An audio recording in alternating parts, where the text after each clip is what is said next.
Halo sobat semua, jumpa lagi dalam video edukasi adiksi. Kali ini bertema mengenai adiksi pornografi. Yuk kita kenali adiksi pornografi. Adiksi sendiri terdiri atas dua, adiksi perilaku dan adiksi substansi atau zat. Adiksi pornografi ini masuk mana ya? Masuk ke dalam adiksi perilaku.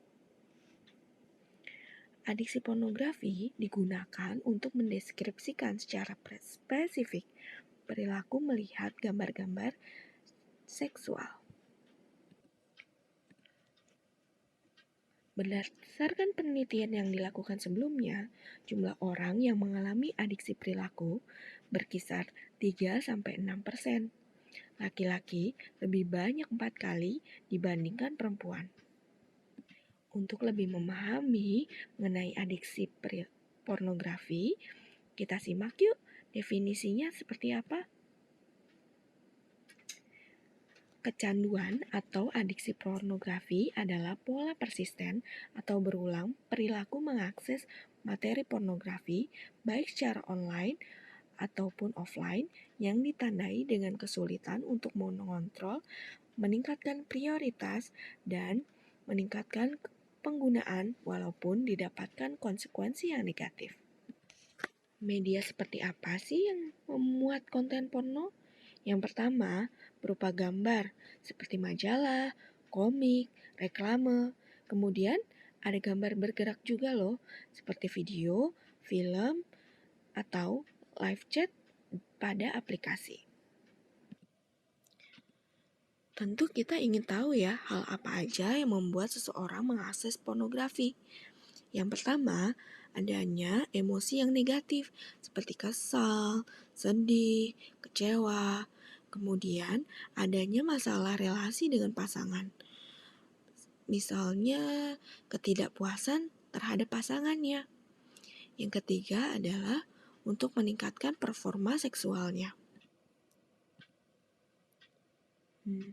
Selanjutnya, apa yang terjadi ketika seseorang adiksi pornografi? Yang pertama, paparan secara visual berupa gambar ataupun video ataupun hal-hal lain berkenaan dengan pornografi akan meningkatkan dopamin pada otak. Dopamin adalah neurotransmitter atau zat kimia di dalam otak. Dopamin yang banjir di dalam otak pada pusat reward atau pusat kesenangan seorang akan menyebabkan perasaan senang, puas, sehingga timbulnya keinginan kembali untuk mengulangi perilaku yang sama. Namun, lama-kelamaan paparan yang sama akan dirasa kurang sehingga butuh peningkatan jumlah paparan yang baru. Gejalanya seperti apa aja ya? Yang pertama, melihat atau menonton pornografi secara terus-menerus dalam jumlah yang banyak.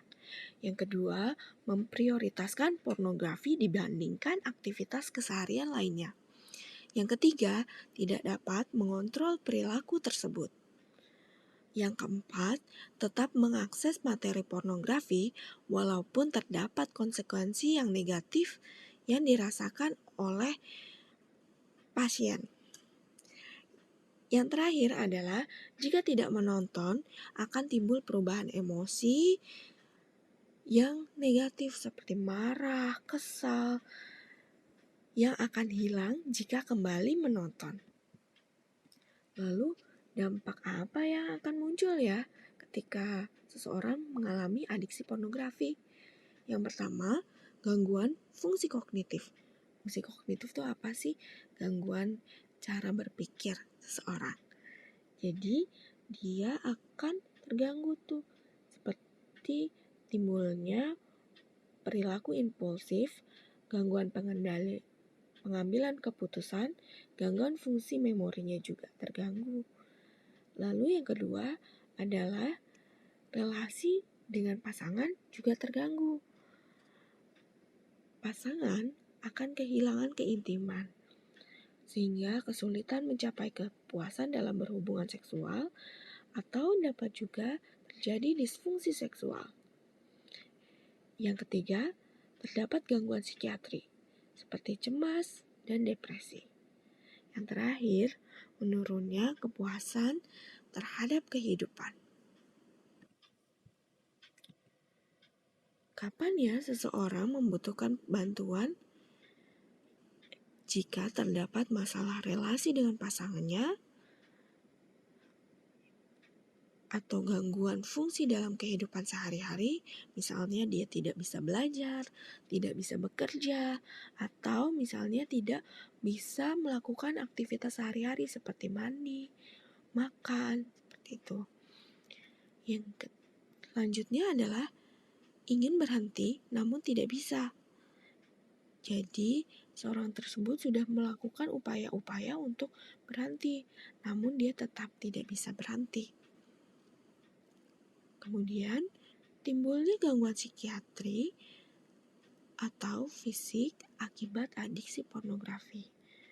Gangguan psikiatrinya seperti depresi, kemudian gangguan cemas.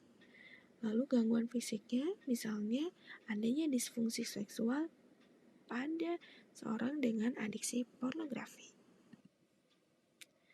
Penting banget loh buat kalian semua untuk mengenali adiksi pornografi. Yuk kenali dan cegah adiksi pornografi.